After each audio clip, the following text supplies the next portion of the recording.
All right, review for Rust, the 2024 film with Alec Baldwin. Yes, that movie, where unfortunately a cinematographer was killed, and I believe the director was shot too. So, but he survived. Directed by Joel Souza. I haven't seen anything else he's made. Um, and just for the movie, I really liked it. Uh, I was surprised actually. It's actually a good movie. It's a good script. It has a lot of characters. Maybe you could find that as a negative, but I thought it worked. Basically, Alec Baldwin is a old outlaw. He has done a bunch of bad things in his past. His grandson is named Lucas Hollister, and he never met him. He's estranged from his family. Like I say, he's an outlaw. He's killed people. He lost his land. It was like right after the Civil War, and took him by the bank because there was a flood. This made him go dynamite number of banks. I assume steal their money. But Lucas gets himself into trouble. It's just him and his younger brother. He's 13 years old, Lucas Hollister, raising his younger brother is really young because they're in the general store buying goods, and some of the other kids start harassing his younger brother because he has a piece of candy. They take it from him. Lucas then starts hitting them with a piece of wood. I think he breaks one of their arms. Then they all get kicked out. The guy that runs the place is like, I'm not gonna have the father of the kid who has a broken arm, kill a kid in my store. So then they get out. Then the next day the father shows up to Lucas's farm and is like, you're gonna have to work off the debt because my son can't work right now because his arm's messed up, and you're gonna have to help me. I think he's like a cattle rancher, and he's like, no, I'm not gonna. And he's like, well, I'm gonna show up the next day, so you better. And accidentally Lucas then there's I think it's a wolf. He sees a wolf like later on that day, and he starts chasing it, and then he shoots at it, and then he accidentally kills that guy who was going to show up and demand that he work for him. So everyone in town knows that they have a beef. So they all think that he killed him on purpose, which he didn't. And then he gets charged with this and sentenced to hang. Pretty brutal, but it's an 1888 or 1882 Wyoming territory. It's a pretty brutal time.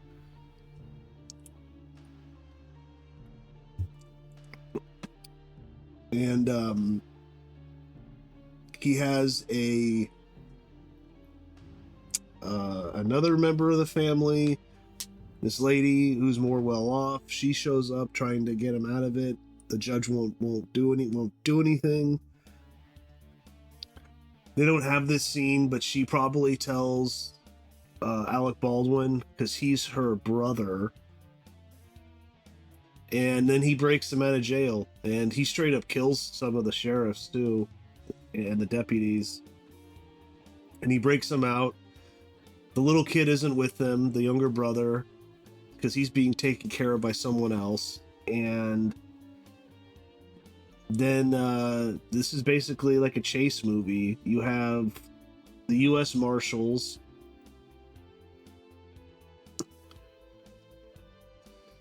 led by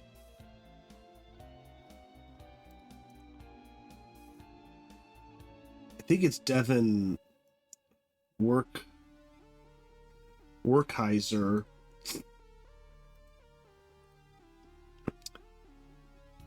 Yeah, I think so. There's a lot of characters in this movie, so forgive me.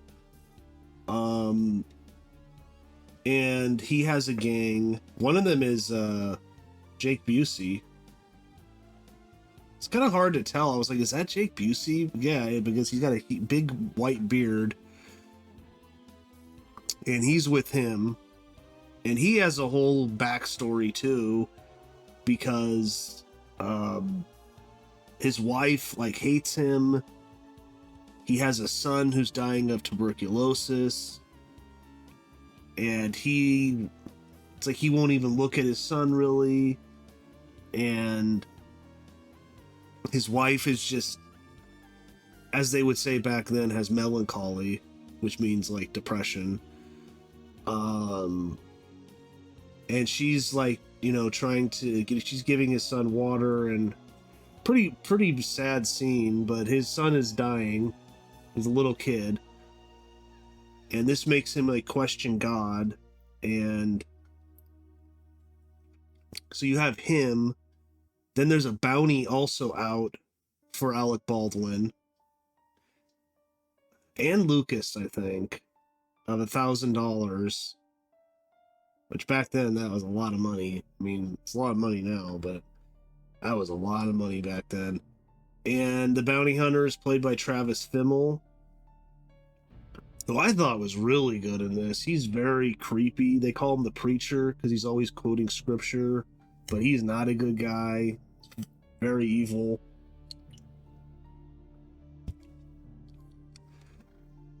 He's like all in black. And you have him also chasing them. So an orphan boy of 13 left to fend for himself and his younger brother in 1800s Wyoming, sentenced to hang for the accidental killing of a local rancher. His estranged grandfather breaks him out of jail, and they go on the run to Mexico. So, yeah, I mean, it's very sad that Helena Hutchinson died. I thought this movie was shot beautifully. I looked at her IMDb. I don't think I've seen much of her other stuff. On the Wikipedia, it has 2 cinematographers. Bianca Klein also. I don't know, did she take over when she died? And they just finished the movie? But I believe Helena Hutchinson shot the majority of it, and yeah, I thought she did an amazing job. It's beautifully shot. There's great landscape shots. I mean, it's a Western. Great outdoors shots. Them in the wilderness, the little cities they go into.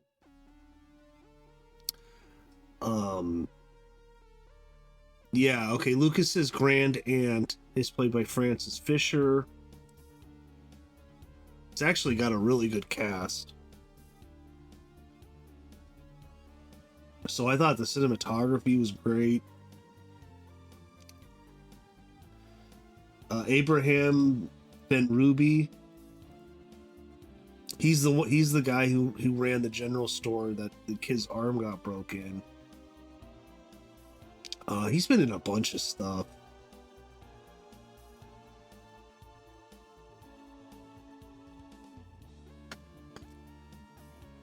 The Old Way with Nicolas Cage, which I've been meaning to watch that. It's another Western. U-Turn, Twister, The X-Files. I thought he was in an X-Files episode. Yeah. Buffy as Olaf. He does a lot of voice work too. Anyways, I won't go into all the different characters because there is a lot of them. But Lucas doesn't really like Alec Baldwin. He won't even really tell him who he is. He finally does. He doesn't really believe him. He tries to run away a couple times, but that doesn't work. And this is all spoilers too. I'd recommend the movie. I mean, it has a very sad, dark past because of what happened, and it's very sad. But yeah, I really liked it. I mean, it is a little long. It's 140 minutes, but I wasn't really bored at all in it.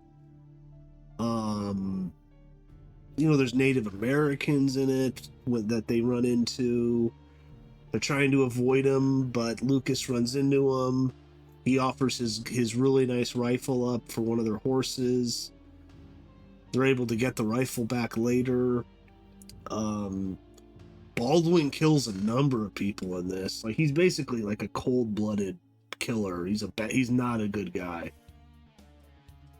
He gives a good performance, especially when he was talking about his past and his family and the farm he had. And basically his life just completely fell apart.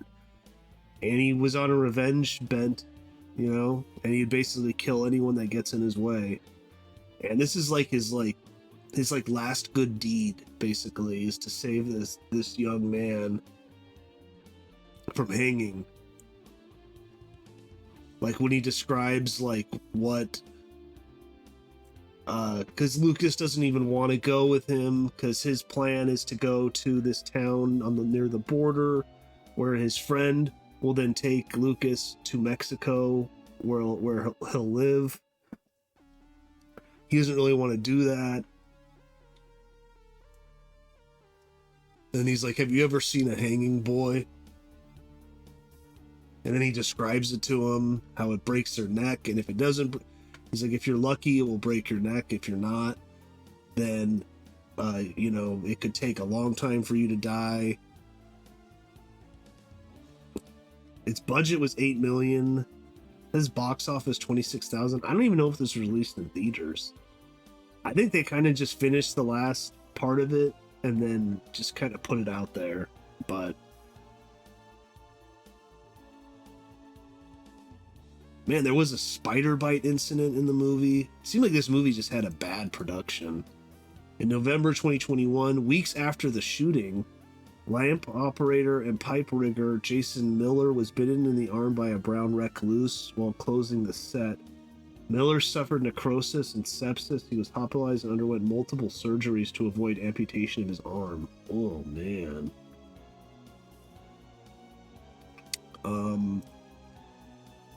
So I won't get into the ending and everything. I do think that that the bounty hunter is a standout, and the U.S. Marshal. I thought they were really good. But production was halted on October 21st, 2021, after a gun that was handed to Alec Baldwin and was discharged while in his hand caused the death of cinematographer Helena Hutchins and a serious injury to director Joel Souza. Before that incident, 6 camera department union workers had walked off the set due to unsatisfactory housing, after which they were replaced by non-union workers. Several days prior, another firearm incident had occurred and a firearm safety complaint had been made. This is all according to the IMDb Rust trivia. So, in March 2024, property master armorer Hannah Gutierrez Reed was found guilty of involuntary manslaughter of cinematographer Helena Hutchins. Apparently her dad is like a very famous master armorer, that's what they call him, and he's worked with like the best of the best. So I don't know, is that how she got the job? I don't know. I mean, is this nepotism? I don't know. Possibly, allegedly. It's all allegedly. With the settlement agreement, Matthew Hutchins will now take the role of the executive producer of the film. The filming of Rust, which is now executive producer, will resume with all the original principal players on board in January 2023, he confirmed. However, Alec Baldwin was charged with involuntary manslaughter on the 19th of January, putting his further involvement with the project into question. On April 20th, the film resumed productions after charges against him were dropped. Grieving husband Matthew Hutchins accepted the title of executive producer of the film as part of his settlement after the shooting death of his wife, Helena Hutchins. Jensen Ackles and Brady Noon initially sought scenes for the film, but both have dropped out when filming resumed due to scheduling conflicts after production was delayed for over a year caused by the shooting. They have been replaced by Josh Hopkins and Patrick Scott McDermott. Okay, no, Josh Hopkins is the U.S. Marshal in the movie, yeah. Okay, he's kind of wearing makeup and they all have beards. Wow, they replaced the Lucas? Because that's him, right? Wow, man, they must have, I don't know, reshot a bunch of it, because he's in the whole movie. Really? Wow. Okay, that's what it says. I don't know.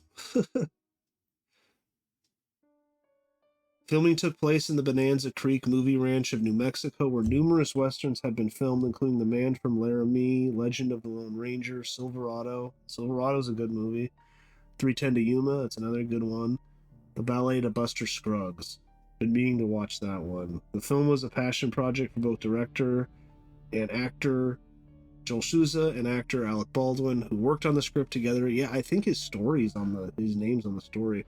The film was meant to be a tribute to old spaghetti westerns. The church scene whose filming led to tragic accident has been written out of the movie and isn't shown in the released cut.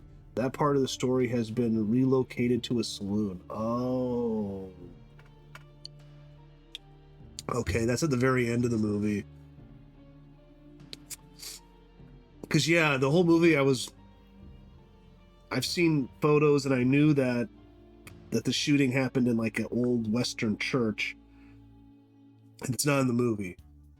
So I was like, okay, so I guess they cut that out, and there is a pretty big gun brawl in the saloon. Some nice gun brawls in this movie. Number of people get some good effects, blood, squibs. I don't know. I didn't really notice digital blood either. So I think Baldwin was kind of trying to go old school with this movie. And unfortunately, it just all fell apart, you know? Because, I mean, it's incredibly rare that this happens. But, like I said, he was charged, but the charges were dropped. And Hannah Gutierrez Reed was found guilty of involuntary manslaughter. So, when filming was restarted, cinematographer Bianca Klein stepped in for the late Helena Hutchins in order to create a seamless cinematic experience. Klein studied Hutchinson's style, read her notes, and consulted her camera crew. Yeah, I mean, I didn't think there was like a dichotomy of shots of cinematography. That's crazy though that they replaced Patrick Scott McDermott, because him and Alec Baldwin are the stars. So, if who was so they replaced Bradley Noon. Yeah, because he's a young guy too. So, okay. So they replaced Bradley Noon with Patrick Scott McDermott. That's crazy though. Because if you've seen the movie, you know what I'm talking about. In July 12, 2024, on the third day of the trial against Alec Baldwin, the judge dismissed criminal charges against him due to the withholdings of evidence in the trial. The case was dismissed with prejudice, meaning it cannot be retried. Alec Baldwin broke down crying in the courtroom when he heard the judge's decision, according to Reuters. He then left the New Mexico courtroom without commenting to the press. The actor was charged with involuntary manslaughter after shooting cinematographer Helena Hutchins during the filming of Rust. On day 3 of the trial, the judge granted the motion to dismiss requested by Baldwin's lawyers. They convinced the court that police and prosecutors attempted to suppress evidence related to ammunition turned over to the police after the Gutierrez-Reed trial. Visually similar to the ammunition that killed Hutchinson, Baldwin faced up to 18 months in prison if convicted. He always denied guilt and said he did not know that the prop gun was loaded with real bullets and not blanks or dummy rounds. He also said that he did not pull the trigger. Yeah, what is with that? I mean, he's like, I know I saw that interview. He's like, I did not pull the trigger. It's like, what? What do you mean? Then why did it go off? As recently as April, Hannah Gutierrez-Reed, who was the armorer in charge of the firearm for the film, was sentenced to 18 months in prison for negligent homicide. Yeah, it's very sad. But yeah, why did it go off then? I mean, he's like, I never pulled the trigger. It's like, what?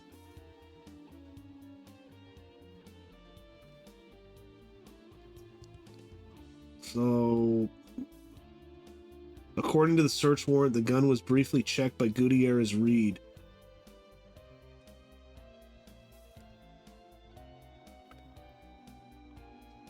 The Wikipedia has a lot of information on this. Was checked by Reed before assistant director David Halls took the Pieta revolver from the prop cart and handed it to Baldwin. In a subsequent affidavit, Halls said the safety protocol regarding this firearm was such that Halls would open the loading gate of the revolver and rotate the cylinders in order to expose the chambers so he could inspect them himself. According to the affidavit, Halls said he did not check all cylinders chamber, but he recalled seeing 3 rounds in the cylinder at the time. After the shooting, Halls said in an affidavit, Gutierrez-Reed retrieved the weapon and opened it, and Halls said that he saw 4 rounds, which were plainly blanks, one of which could have been the remaining shell of a discharged live round.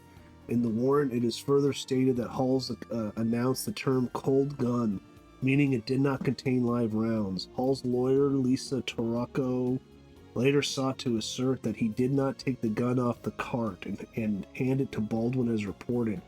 But when pressed by a reporter to be clear, she refused to repeat that assertion.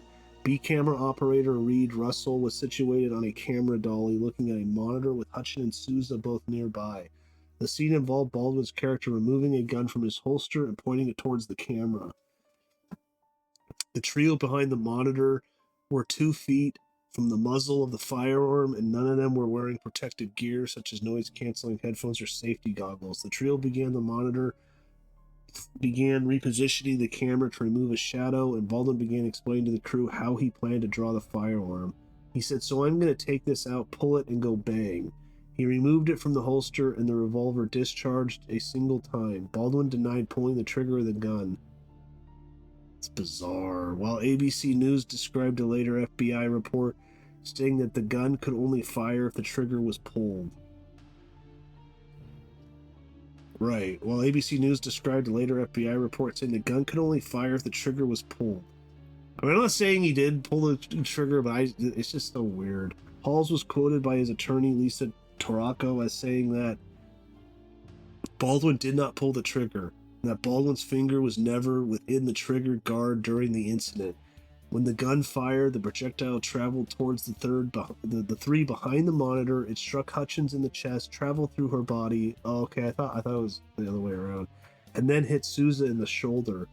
Script supervisor Miami Mitchell called 911 at 1:46 p.m. Mountain Time.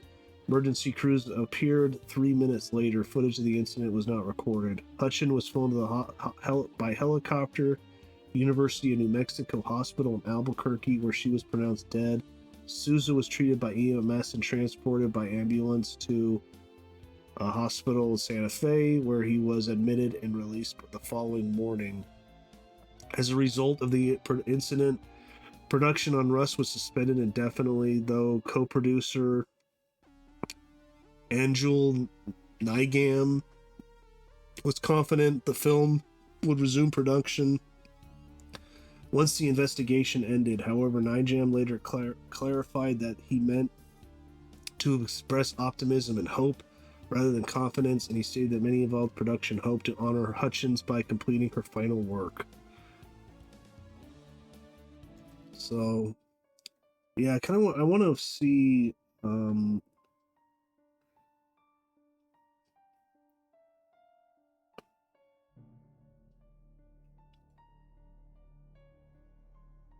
see. Gutierrez Reed. I don't know. Her father is very famous. Belle Reed. That's it. Whose career in movies spanned several decades.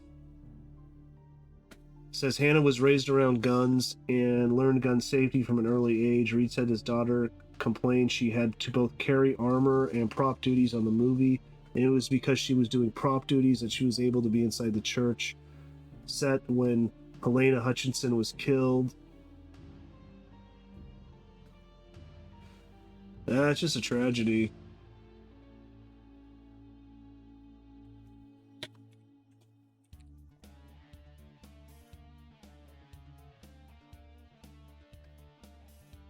But, okay.